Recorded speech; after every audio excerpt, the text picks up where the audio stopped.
Sprixie Show! Welcome to the first episode of the Sprixie Show. Today, we're going to be looking at something so interesting and so high grade.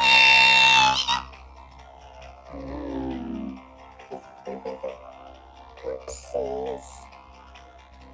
Never mind.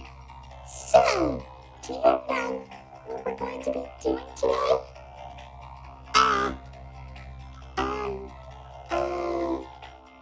A review? You betcha! Are you excited? Because I'm excited. Well then, here we go. This is our first review. Welcome to Pooh Corner. It's a good place to start, huh? Agreed. I heard about this show.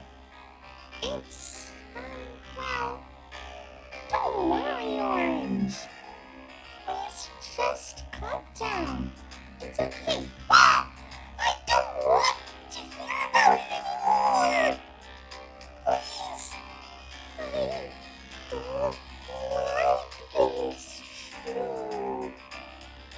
I want to go home now. Can we just skip this review, please? Please. Anyway, let's continue with the review.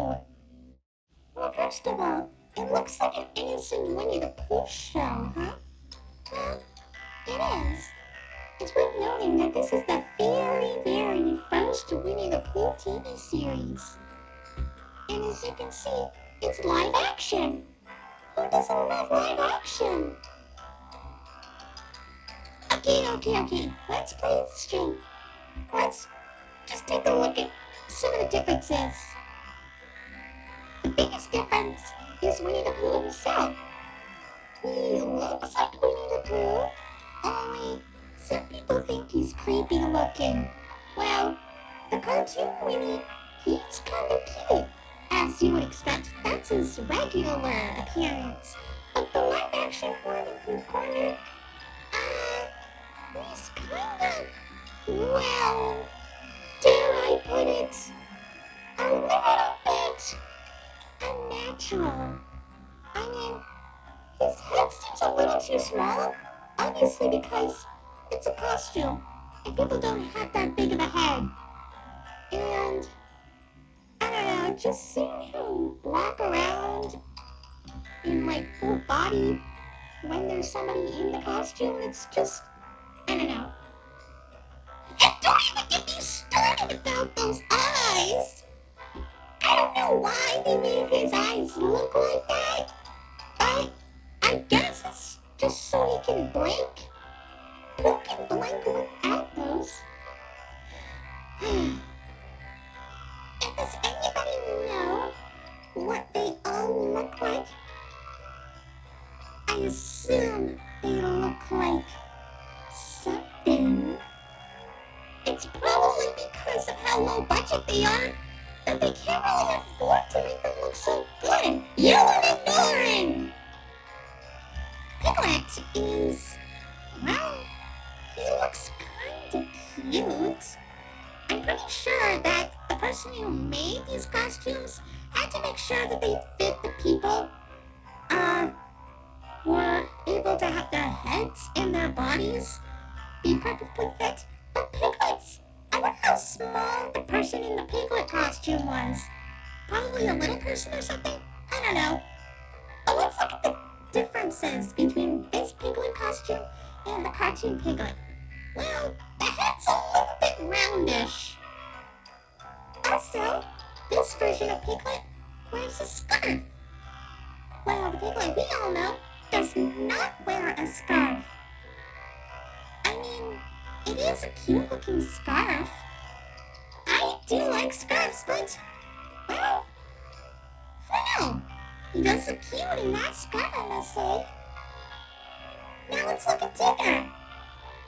I understand Tigger is known to bounce on his tail, but because this is live action, I'm guessing there was no way they were able to make him bounce from his tail. I mean, a fake tail isn't as strong enough as, say, well, any tiger's tail, I must say. Also, I think that he's a little too, dare I say, quick. But you know what? I guess that's what makes Tigger funny. He's supposed to be really energetic. He's kind of cool here. He's really, really in character. The only difference is that instead of a pink nose, he has a black nose. I don't know. Maybe they didn't have enough pink fabric to make the nose when they were making the costumes. Oh well. Now as for Eeyore, he is considered to be, well, an old gray donkey. As he is. But the thing is about this version of Eeyore is that he's less depressed and more cheerful. Also, I don't know if this is tied to any of the other stuff, but he really, really likes to eat thistles. I mean, thistles are plants, so I guess maybe they kind of put that into the actual Pooh stuff, but I guess that we've never really had that information, and we've only heard it here. Also, how does the Eeyore costume work? So for Kanga, I understand Kanga is kind of the female in the Winnie the Pooh cast. I just seen the live-action version of Kanga. Well, in Welcome to Pooh Corner form, she kind of looks a little bit like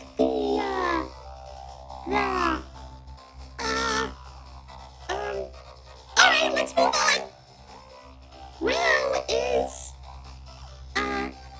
he's actually kind of cute.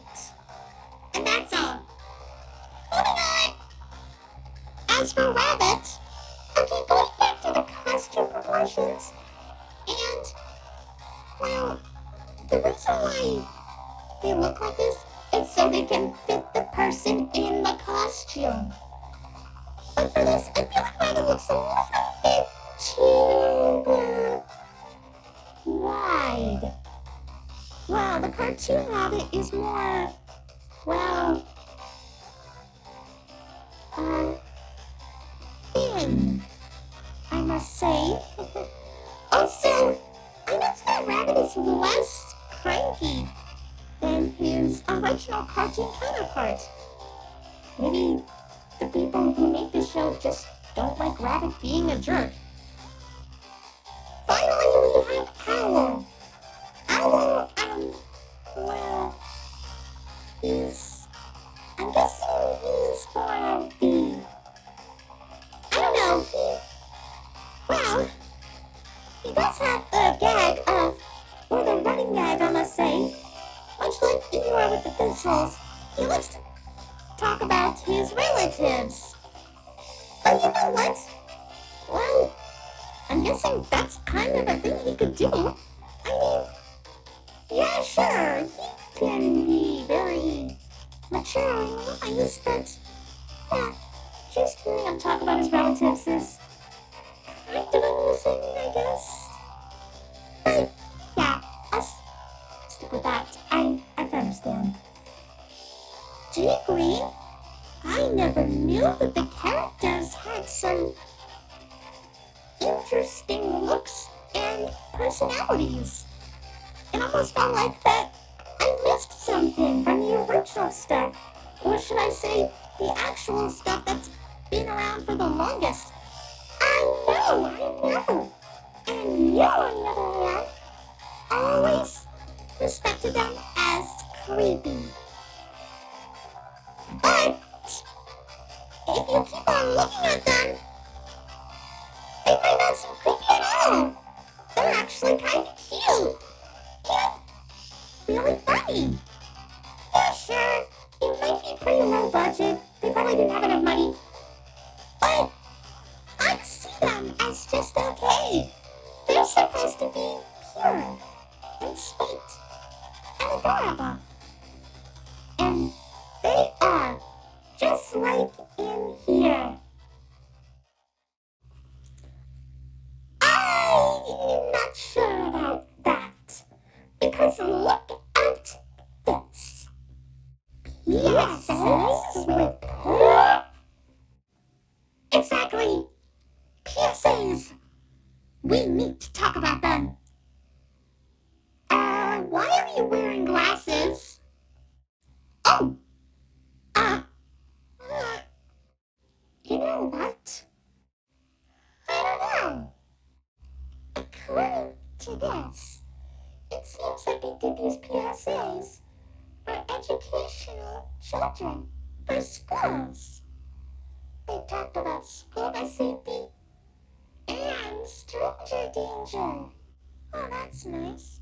I guess it would have been... What? School bus safety, etiquette, and stranger danger? Are you telling me that they also entertain children at school? Yeah. Is that a problem?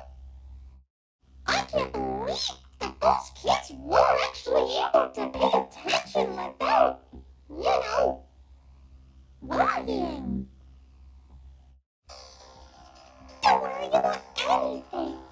You see, Pooh's Great School Bus Adventure is a 13-minute long PSA that was released, I believe, in 1984.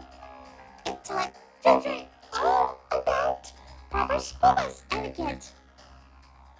Well, what the plot is that the gang boards the school bus to deliver a forgotten school lunch to Christopher Robin, which I believe is the only time he was ever addressed to in the show.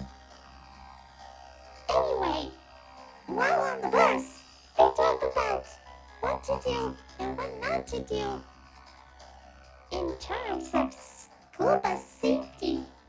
This includes not running in front of the bus, not going under the bus, and don't eat or drink on the bus. Proper safety, school bus stuff, all that kind of, stuff like that. It's not really that popular. In fact, I'm pretty sure that you can only find a VHS copy of it somewhere in, I don't know, a really old vintage antique store or something. Some kind of thrift shop. There's no way you're able to find it in a library anymore. Unless you look hard. Really hard. Come on. I feel like this is probably one of the most jarring things I have ever experienced from Winnie the Pooh, but there's more. However, there was another PSA, which is obviously the Stranger Danger one. Too Smart for Strangers was released in 1985 and was 45 minutes long. That is a very long one. But it lasts for 45 minutes. In this one, you have to learn all about stranger danger. It features a few kids talking about what to do when approached by a stranger and what to do when, that happens. And of course, the Winnie the Pooh characters also give some tips on how to stay safe. Don't let a stranger in your house when a parent isn't home. Don't take anything from a stranger if they offer it to you, and run away when approached by a stranger while on the street. The reason why this is so infamous is because, they also talk about molestation, which is, touching private parts! They talk about private parts in this! But despite all of that, it's still a really good show, just like all the other ones. Well, that's our show.